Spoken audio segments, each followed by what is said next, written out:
നമസ്കാരം. Raf talk ഫുട്ബോളിലേക്ക് അവർക്കും സ്വാഗതം. എല്ലാം വാരിക്കൂട്ടി 2025 എല്ലാ പ്രസ്റ്റീജിയസ് അവാർഡുകളും വാരിക്കൂട്ടിയൊരു കളിക്കാരൻ, അതാണ് ഒസ്മാൻ ഡംബലെ. ആ സൈക്കിൾ അദ്ദേഹം മനോഹരമായിട്ട് ഫിനിഷ് ചെയ്തിരിക്കുന്നു. ഗ്ലോബ് സോക്കർ അവാർഡ് ഇന്നലെ നേടിയതോടുകൂടി ഫുട്ബോൾ ലോകത്തെ പ്രസ്റ്റീജിയസ് അവാർഡുകൾ ഓരോന്നും ബാലൻ ഡിയോർ അദ്ദേഹം മുത്തമിട്ടു. പാരീസിൽ അദ്ദേഹത്തിനാണ് ഇത്തവണ ബാലൻ ഡിയോർ പുരസ്കാരം സമ്മാനിച്ചത്. പിന്നെ ഫിഫ ബെസ്റ്റ് ഖത്തറിൽ വെച്ച് നടന്നു. ഫിഫ ബെസ്റ്റ് പുരസ്കാരം അദ്ദേഹത്തിനാണ് ലഭിച്ചത്.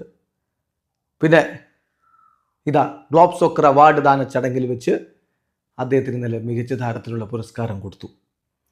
ലീഗ് വണ്ണിലെ ബെസ്റ്റ് പ്ലെയർ അദ്ദേഹമായിരുന്നു. IFFHSൻ്റെ ബെസ്റ്റ് പ്ലെയർ പുരസ്കാരം ഒസ്മാൻ ഡംബലക്കായിരുന്നു. സോ തന്നെക്കൊണ്ട് എന്തൊക്കെ ചെയ്യാൻ പറ്റുമെന്ന് 2025 ആ മനുഷ്യൻ കാണിച്ചു തന്നിട്ടുണ്ട്. വലിയ പ്രതിഭ എന്ന് വിശേഷിപ്പിക്കപ്പെട്ട് FC ബാഴ്സലോണയിലേക്ക് എത്തിയിട്ട് അവിടെ പരിക്ക് വല്ലാതെ തളർത്തി കളഞ്ഞിരുന്നു ഒസ്മാൻ ഡംബലയെ. ആ ഡംബലയെയാണ് PSG സ്വന്തമാക്കിയത്. ആ ഡംബലയുടെ പൊട്ടൻഷ്യൽ അതിൻ്റെ മാക്സിമത്തിൽ അങ്ങ് അഴിച്ചു വിട്ടു, തുറന്നു വിട്ടു ലൂയിസ് എൻട്രിക്കെ.